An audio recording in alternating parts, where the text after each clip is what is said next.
Mari saat ini kita mengingat firman Tuhan kembali di dalam ayat pokok Yohanes 15 ayat 16a. Yang berkata, bukan kamu yang memilih aku, tetapi akulah yang memilih kamu. Ayat ini mengingatkan kita, bukan bahwa kita ini bukan orang sembarangan, tetapi orang-orang yang sudah dipanggil dan dipilih oleh Tuhan. Kita akan melihat orang-orang yang dipilih Tuhan dalam Alkitab. Ya. Kita akan belajar apa yang Tuhan taruh di dalam Alkitab dari seorang yang bukan Israel. Dan pada waktu itu belum ada Alkitab, belum ada hukum Taurat, belum ada semuanya. Tetapi Tuhan memilih seorang yang bernama Abraham. Sebenarnya Abram ya, tapi saya panggil saja Abraham. Siapa Abraham? Dia bukan orang Israel. Pada waktu itu belum ada Israel.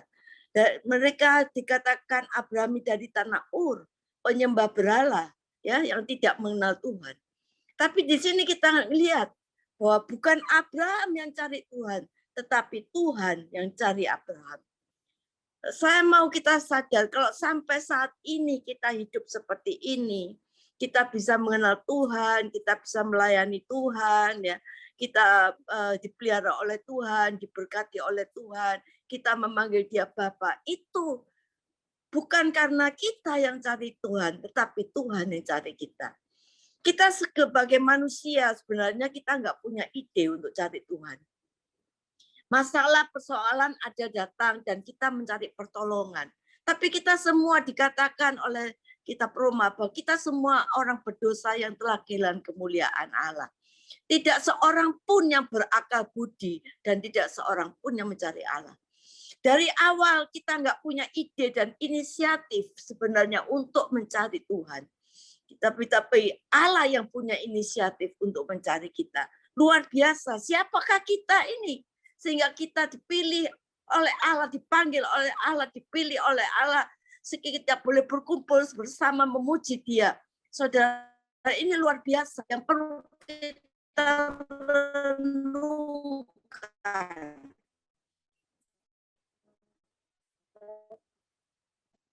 Abraham dikatakan kalau kita mengerti, ya, ini kita dipanggil, marilah kita berjalan di jalan yang benar.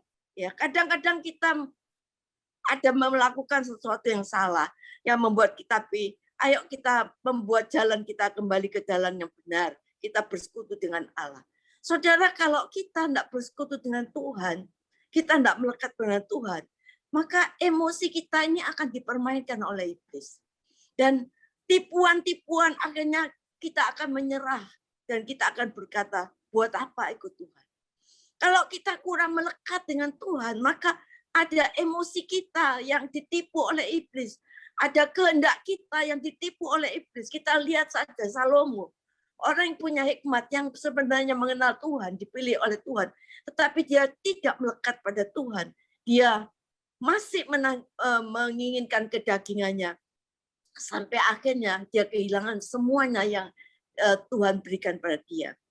Saudara, Abraham ini di tanah asing dan Tuhan datang pada Abraham. Di dalam panggilan Tuhan kepada Abraham di dalam Kejadian 12 ayat 1, berfirmanlah Tuhan kepada Abraham, pergilah dari negerimu, dari sanak saudaramu, dan dari rumah bapakmu ini ke negeri yang akan kutunjukkan kepadamu. Panggilan keluar dari sanak saudaranya, dari rumah bapaknya, ya, dikatakan ini semua yang harus ditinggalkan oleh Abraham. Tahukah saudara bahwa di tanah Ur ini Abraham hidup sebagai orang yang terpandang. Keluarganya kaya. Alkitab berkata kalau kaya itu betul-betul kaya. Abraham sebagai penyembah berhala, dia mencari Tuhan di dalam api. Dia mendengar suara Allah dari angin, ya. Dan dari sekian banyak penyembah berhala, kenapa Tuhan datang dan Tuhan mencari Abraham?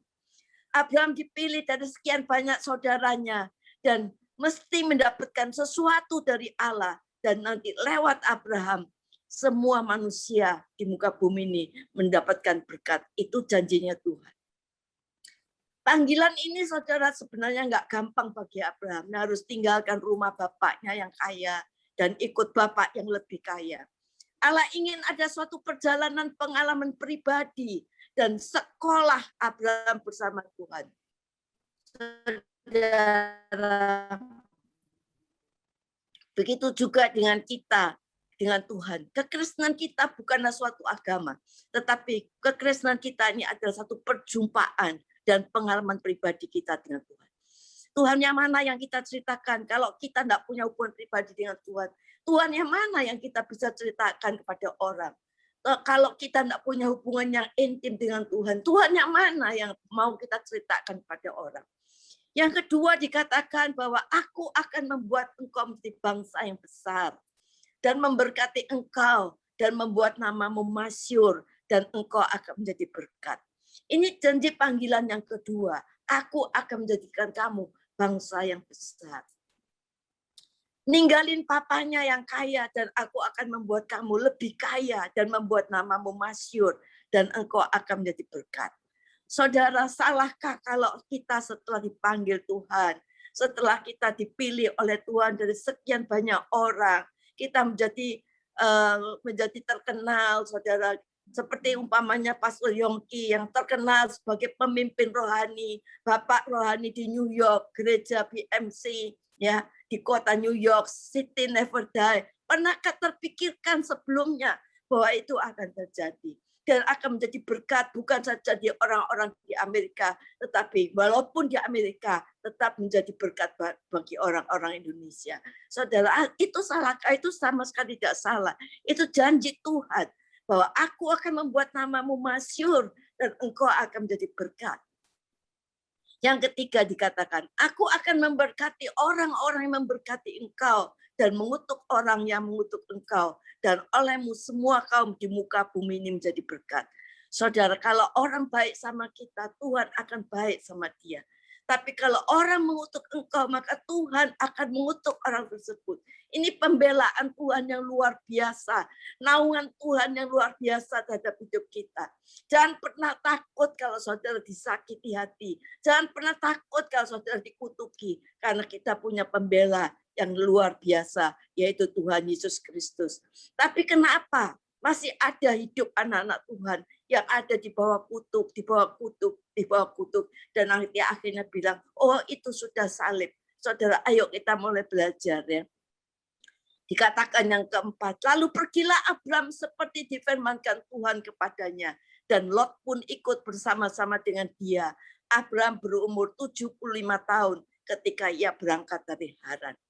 Saudara, kita lihat keyakinannya Abraham luar biasa. Dia katakan dia tidak pakai rapat keluarga, maka pergilah Abraham seperti yang difirmankan Tuhan. Tapi sayang, Lot yang sebenarnya tidak ikut di dalam bagian ini, ternyata Lot ikut ya. Ini Lot ikut, ini bukan rencana Tuhan. Akhirnya apa? Berarti mereka berantem ya.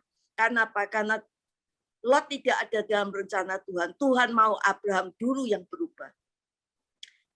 Kalau kita lihat di dalam ayat yang ke-7, ketika itu Tuhan menampakkan diri kepada Abraham dan berfirman, aku memberikan ke negeri ini kepada keturunanmu, maka didirikannya di situ mezbah bagi Tuhan yang telah menampakkan diri kepadanya. Kali ini Tuhan menampakkan diri lalu berfirman, aku memberikan negeri ini kepada keturunanmu, maka didirikannya mezbah bagi Tuhan. Saudara, siapa yang mengajar Abraham untuk dia membuat mezbah? Siapa yang menuntun dia untuk dia membuat mezbah? Adalah Tuhan sendiri. Karena apa? Karena Abraham berjalan sesuai dengan tuntunan Tuhan. Pada waktu itu Tuhan berangkat, pada waktu Abraham berangkat pergi, Tuhan tanpa peta, ya, tanpa petunjuk, tapi dengan tuntunan Tuhan, maka Abraham berjalan dengan tuntunan Tuhan untuk mengajar dan untuk mempunyai pengalaman pribadi dengan Abraham. Kemudian dikatakan ayat 8, ia pindah dari situ ke pegunungan di sebelah timur Betel. Ia memasang kemahnya dengan Betel di sebelah barat dan Ai di sebelah timur. Lalu ia mendirikan di situ mezbah bagi Tuhan dan memanggil nama Tuhan.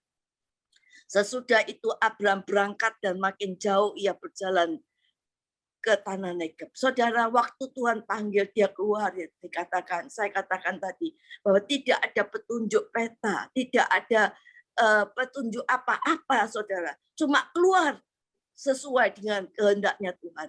Kemana nggak tahu, ada peta, nggak ada. Tetapi Abraham berjalan menurut pimpinan Tuhan. Ini berbicara mengenai apa, saudara? Ini berbicara mengenai kesiapan hati kita untuk kita bergantung sepenuhnya kepada Tuhan. Dan satu ketaatan yang tanpa dimengerti, itu yang dilakukan Abraham. Sekali lagi, ini berbicara kenapa dia dipanggil, dia keluar dari rumah bapaknya, tidak tahu harus kemana, dan dia sampai di situ dia mendirikan mezbah. Ini berbicara kesiapan hati Abraham untuk bergantung sepenuhnya kepada Tuhan. Dan satu ketaatan tanpa dimengerti. Dia tidak mengerti, tetapi dia lakukan semuanya itu. Untuk apa? Untuk dia patut kepada suara Tuhan. Saudara, kebanyakan kalau kita minta mengerti dulu, loh kenapa? Kenapa Tuhan aku disuruh begini? Supaya apa Tuhan? Nanti kalau gagal gimana Tuhan? Nah, itu seandainya Tuhan jawab, kita juga akan tanya, Tuhan, nggak cocok Tuhan, nggak cocok dengan perasaan saya Tuhan, nggak cocok dengan kebiasaan saya Tuhan. Nanti kalau gagal gimana Tuhan? Saudara, kita nggak perlu cari strateginya. Yang penting kita mau taat tanpa mengerti. Walaupun kita tidak mengerti, tapi kita mau belajar untuk taat.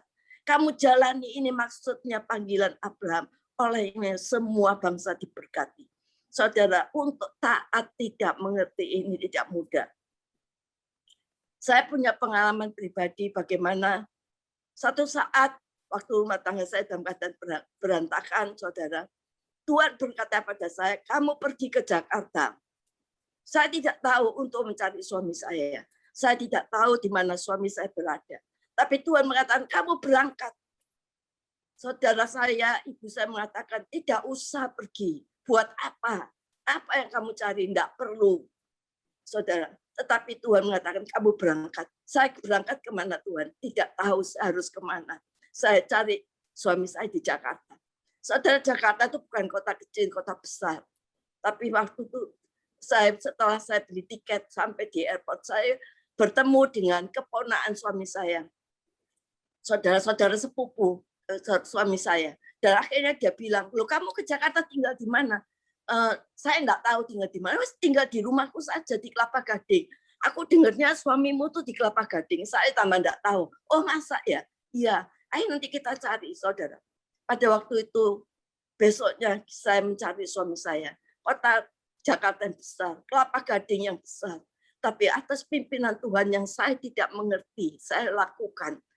Dalam waktu 10 menit, saya bisa menemukan di mana suami saya tinggal.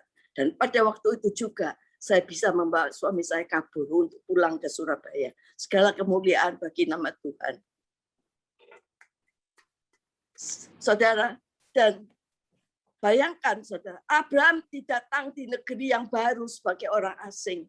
Dia bangun mezbah, dia ambil batu, dia bangun mezbah, ambil domba dibakar.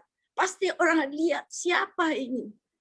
Siapa? Nggak aman sebenarnya bagi Abraham. Siapa ini? Tapi Abraham dikatakan dia memanggil nama Tuhan dan dia bergantung sepenuhnya pada Tuhan. Saudara, mezbah itu apa? Tempat di mana dia berpijak untuk Abraham menyembah pada Tuhan. Saudara, di dalam Kejadian 13 ayat 3, ia berjalan dari tempat persinggahan ke tempat persinggahan. Dari tanah Negeb sampai dekat Betel, di mana kemahnya mulai berdiri antara Betel dan Ai. Dia berjalan dari satu persinggahan ke persinggahan. Dia berjalan dari tanah Negeb sampai dekat Betel. Dengan tidak tahu Tuhan yang pimpin. Sampai kemudian dia mendirikan kemahnya, mula-mula berdiri kemah antara Betel dan Ai. Saudara, perjalanan Abraham menurut tuntunan Tuhan dan peta Tuhan. Kemahnya mulai berdiri di antara Betel dan Ai. Saudara, hidup ini adalah satu perjalanan. Ada destiny, ada journey. Ada tujuan, ada perjalanan. Kita bisa sampai kalau saudara bisa mengerti tujuan itu. Kita bisa sampai destiny kita kalau kita mengerti tujuan itu. Kita mengerti tujuan hidup kita karena kita baca Alkitab. Kita mengerti tujuan hidup kita karena kita baca buku. Tapi untuk sampai tujuan tidak cukup dengan kita mengerti. Kita perlu ada cara jalan lain, yaitu melangkah demi melangkah. Kita perlu keluar dari Ur-Kasdim, lambang penyembahan berhala. Apa yang menjadi berhala kita? Apa yang menjadi berhala kita saat ini? Uangkah? Kedudukan kita kah?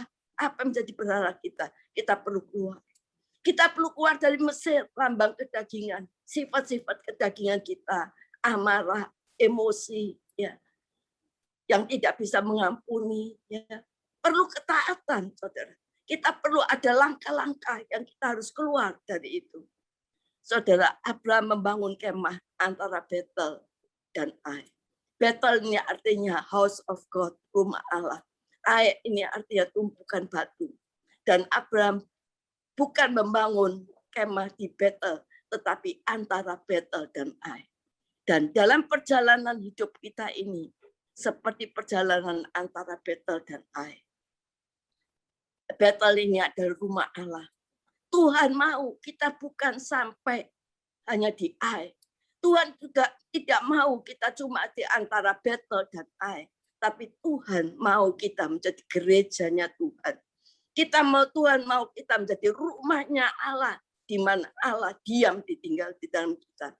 Kalau kita cuma ke gereja dan kita nyanyi-nyanyi puji Tuhan, ya, kita menikmati janji-janji Tuhan. Karena tapi kalau kita belum menjadi gerejanya Tuhan, ya, di mana Allah tinggal dalam hidup kita, maka kita semuanya tidak akan menerima apa-apa.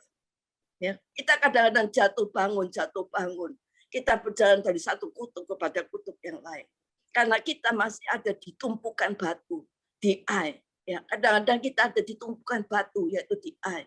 Batunya boleh bagus, ya.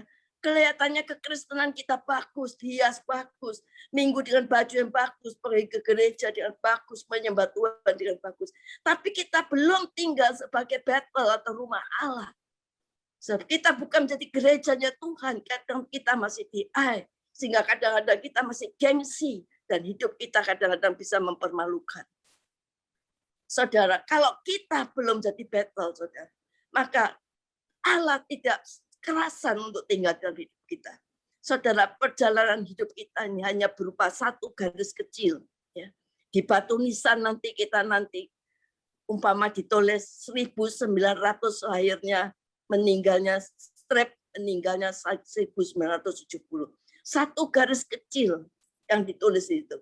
Tetapi satu garis kecil itu merupakan satu journey, perjalanan hidup kita yang akan mencatat sejarah hidup kita.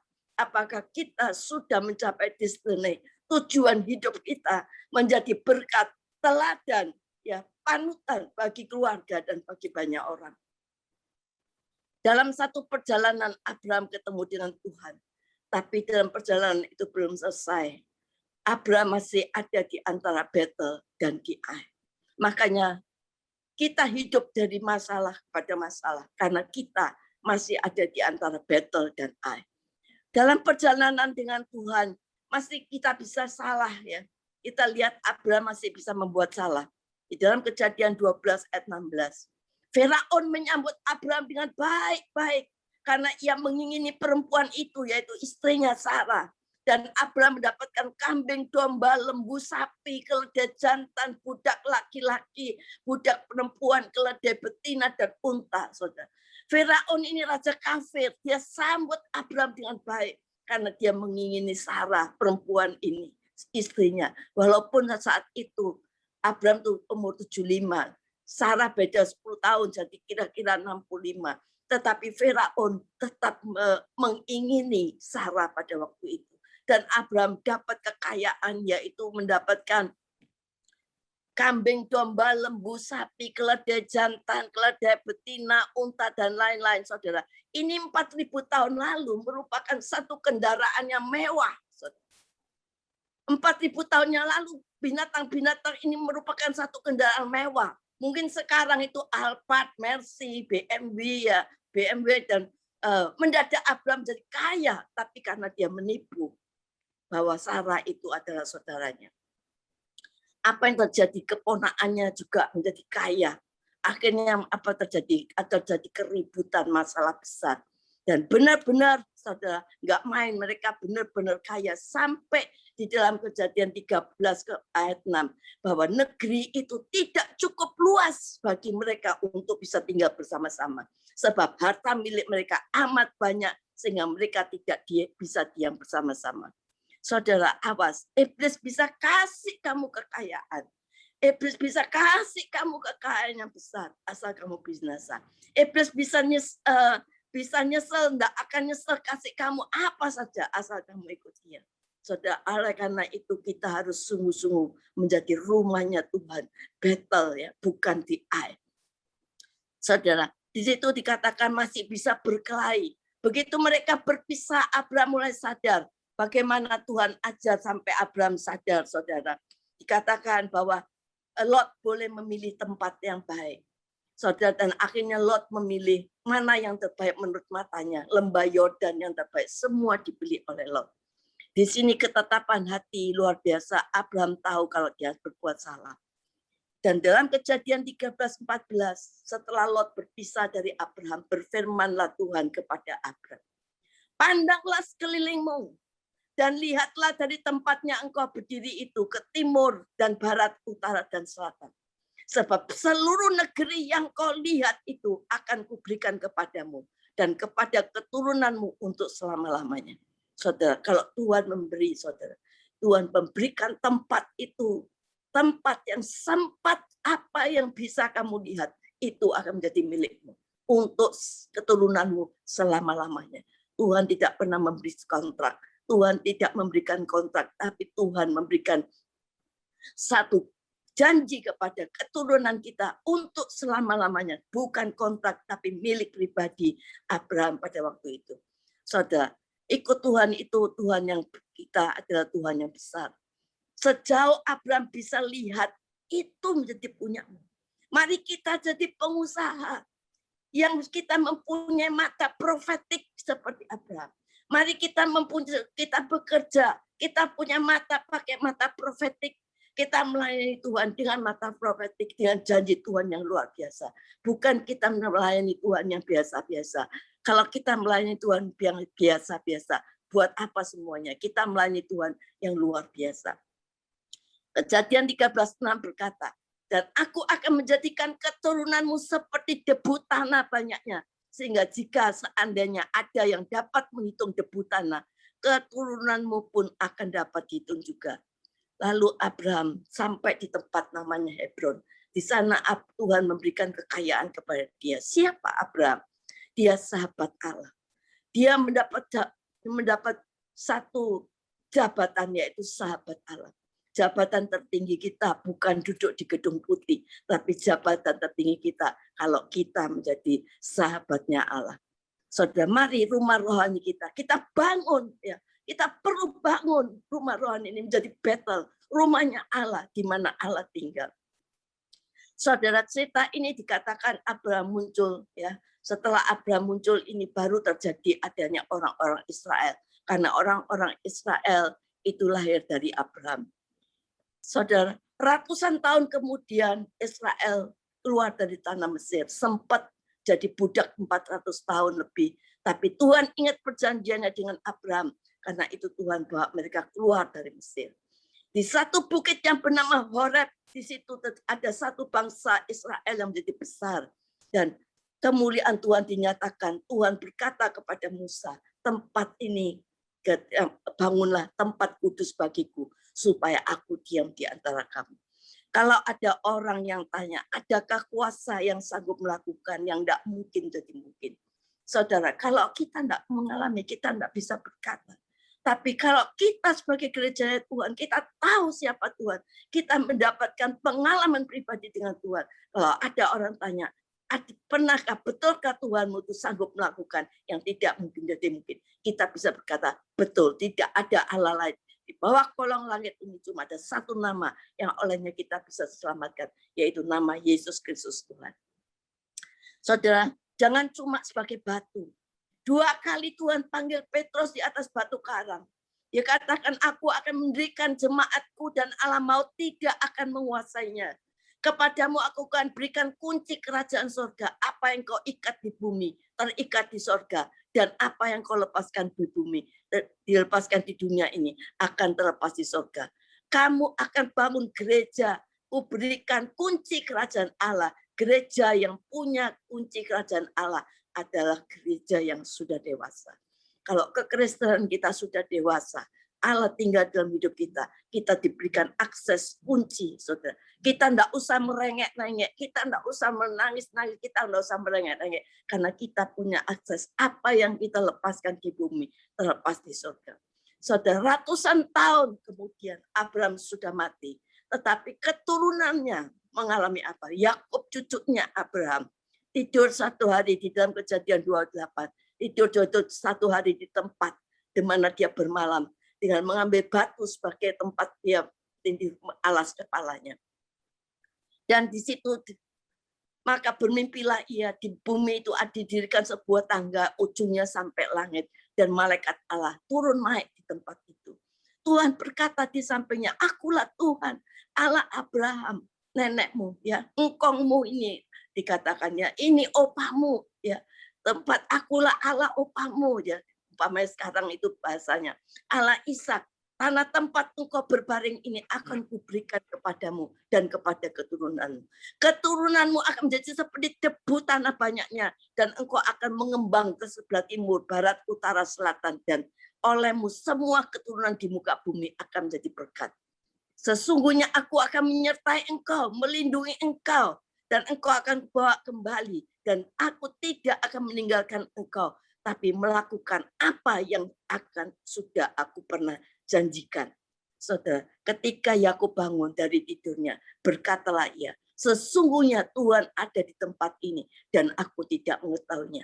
Tempat ini, alangkah dahsyatnya tempat ini. Ini tidak lain ada rumah Allah, pintu gerbang surga. Di tempat itu yang pernah Yakub lihat, pintu gerbang surga, tempat itu adalah tempat di mana Abraham membangun mezbah pada waktu itu. Kita sudah enggak ada